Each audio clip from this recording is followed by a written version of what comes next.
Amis internautes, n'oubliez pas de liker, de vous abonner et de cliquer sur la note de notification pour ne rien rater. On vous donne la clé de votre indépendance, le progrès de votre ménage, de votre exploitation. Allah lui-même va bénir ce qui se passe ici. Félicitations.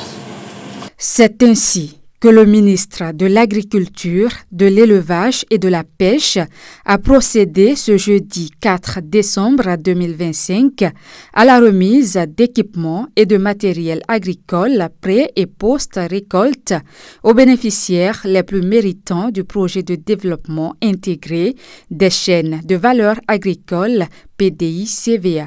Ici, c'est l'étape de Parakou. Ce projet, cofinancé par la Banque islamique de développement et le gouvernement du président Patrice Talon, est destiné aux producteurs de riz et de maïs. Il vise, entre autres, à accroître la production et la productivité de ces deux spéculations.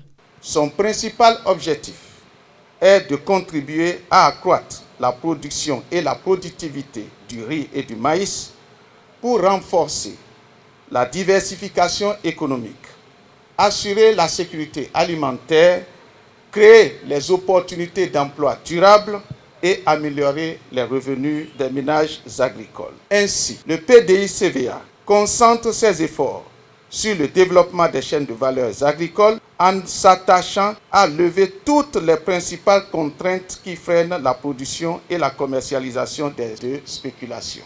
Le choix porté sur la filière riz et maïs n'est pas anodin. Il ambitionne de faire du Bénin un pays autosuffisant, puis un exportateur de renommée internationale. La demande de consommation domestique est devenue très forte. Et nous étions importateurs de riz. Il faut briser ça.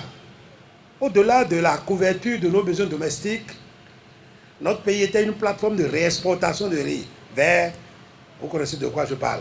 Maintenant que nous voulons barrer ça, au jour d'aujourd'hui, si au moment où le président Patrice Talon a pris le pouvoir, nous étions à 214 000 tonnes de riz, aujourd'hui nous sommes à plus de 650 000 tonnes de paddy. Si c'est pour notre consommation domestique, ça court, ça suffit. Mais ça ne nous suffit pas.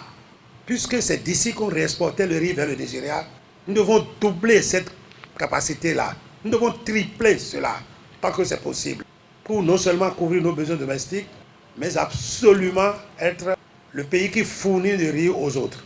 Et nous en avons la capacité, nous en avons les moyens. Dans ce cadre-là, précisément, PDI-CVA s'est inscrit pour aider les planteurs, d'abord très rapidement à avoir les intrants nécessaires pour produire le riz de qualité.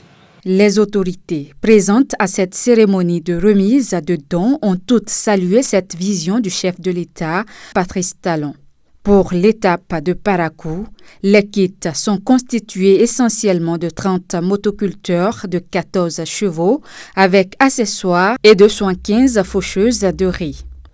Après cette étape de Parakou, cap a été mis sur Dassa. La délégation ministérielle s'est rendue à Tré dans cette commune pour le même exercice. Là-bas, 20 égreneuses ainsi que 20 récolteuses de maïs ont été offertes aux bénéficiaires du projet. Ce n'est pas une première dans l'exécution du PDI-CVA. Depuis le lancement officiel du projet, l'équipe dirigeante a conduit simultanément deux processus majeurs. Les opérations liées aux aménagements hydro-agricoles et celles relatives à l'acquisition des équipements.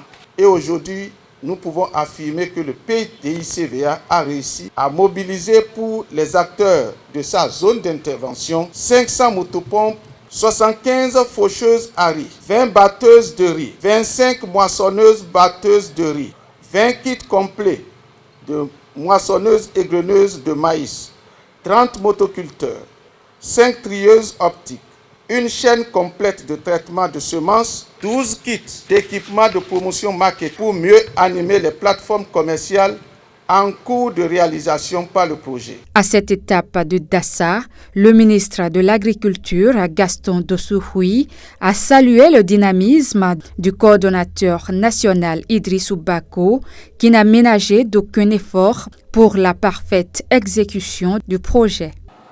Je voudrais particulièrement saluer le style managérial du coordonnateur de ce projet.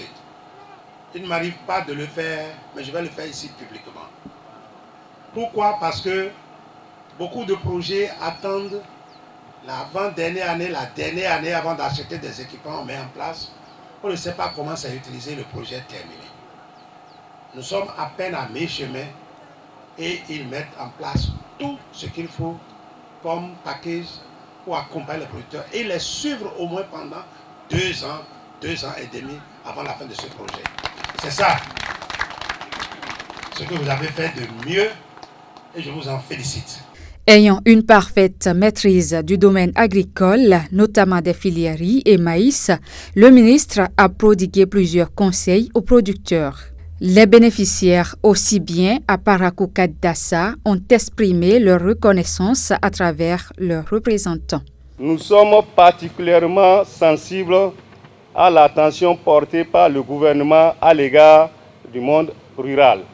Nous saluons la transparence et la rigueur qui ont guidé le processus de sélection et de répartition des matériels. Les exploitants des différents sites à aménager, les jeunes, les producteurs, les femmes, les organisations professionnelles agricoles bénéficient aujourd'hui d'une dotation cohérente et parfaitement adaptée aux réalités de nos zones de production. Nous tenons à remercier chaleureusement le gouvernement du Bénin et à sa tête le président de la République, le président Patrice Talon, pour sa vision et son engagement en faveur de la souveraineté alimentaire.